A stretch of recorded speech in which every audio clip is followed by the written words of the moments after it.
Identify a problem, a big problem. Gather stakeholders, both sides of the aisle. Challenge not to go small, go big. Persist year after year. Be able to get it over the goal line, even if it's by a single vote. Then make sure it gets implemented well. The victory in the passage of the bill, the victory is when people's lives start to improve, and now people's lives are starting to improve. That's the kind of person and that's the kind of president that Kamala Harris is, and that's what we got to work so very, very hard for. So very, very hard.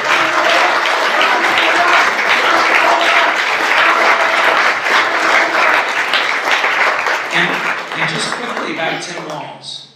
You know, I'm biased toward a governor named Tim who grew up in the Midwest. I'm biased. I mean, I like him.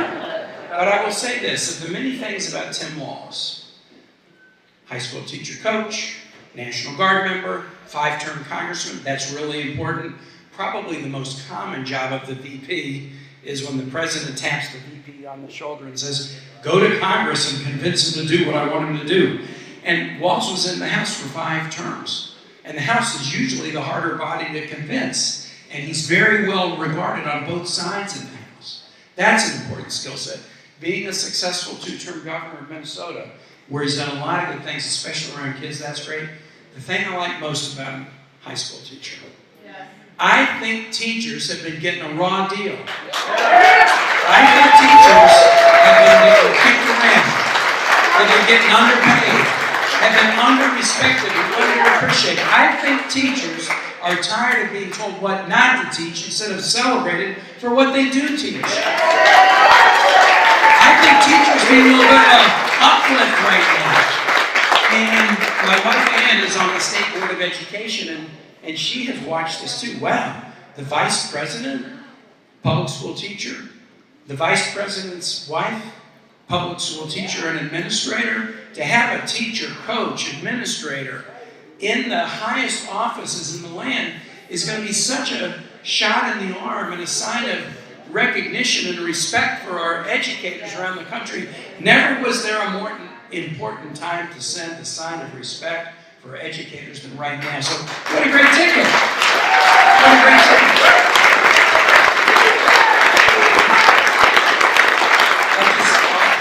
I'll just say this. I feel good about the dynamic in Virginia, certainly better than 2 months ago, because we have both the unity and the energy, where we had unity but not the energy we needed when I was last with you in June. We have unity and energy now. This is still going to be very, very hard. I've been part of 2 history-making campaigns. In October of '06, when I was governor, I told then Senator Barack Obama I would back him for president, and I would make sure that he won not in spite of Virginia, but because of Virginia. And he said, listen, I hear you, but you guys haven't gone Democratic since LBJ. You haven't gone Democratic for 44 years.